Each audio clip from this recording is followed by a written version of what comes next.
లోకేష్ గారు వెంటనే స్పందించి మాకు నిజంగా దేవుడిలాగా ఆదుకున్నారు. మీకేం ప్రాబ్లం లేదు, భయపడొద్దు, మీ అందరికీ మేము సేఫ్గా మీ ఇంటికి చేరుస్తాము అని మాకు మా వాగ్దానం మాట ఇచ్చారు సార్.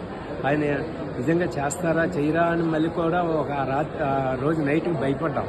కానీ మళ్ళీ ఆయన వెంటనే స్పందించి అధికారులతో ఫోన్ చేయించి రేపు మార్నింగ్ మీకు 11:20కి ఇండిగో ఫ్లైట్ వస్తుంది, మీరేం టెన్షన్ పడొద్దు, భయపడొద్దు, మీకు ఇంటికి తీసుకెళ్తాం అని నిజంగా చెప్పాలంటే లోకేష్ గారికి మాకు ఎన్ని ఇచ్చేసినా మేము ఆ రుణం తీర్చుకోలేమండి.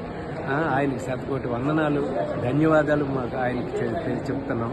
లోకేష్ గారికి, చంద్రబాబు నాయుడు గారికి, మన పవన్ కళ్యాణ్ గారికి, మోడీ గారికి నిజంగా చాలా చాలా అంటే చాలా చాలా ధన్యవాదాలు. మేము ఇంటికి చాలా సేఫ్గా వచ్చేసాము. మేము ఆయనకి ఇంకా ఎన్నో కృతజ్ఞతలు చెప్పాలని మేము అనుకుంటున్నాం. అవకాశం ఉంటే ఆయనకి ఎప్పుడైనా కలిసి మరీ